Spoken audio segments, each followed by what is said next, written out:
Assalamu alaikum. Aujourd'hui, une fête organisée par le Baraka Association for Charitable and Humanitarian Work à l'occasion de la fête de l'Aïd pour les enfants. Regini Tizouzou, du palais de Noces.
باقلا ديالك تلاقينا شادينا راه نمشي ليزيد اللي ما عرفناش نزل الفيديو ديال والله ان شاء الله.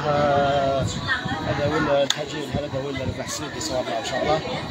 باين لي سيس بالله سيس بالله سيس وبركه سيس ما عندي مسكين كنا غادي ما نقولش فيك صح.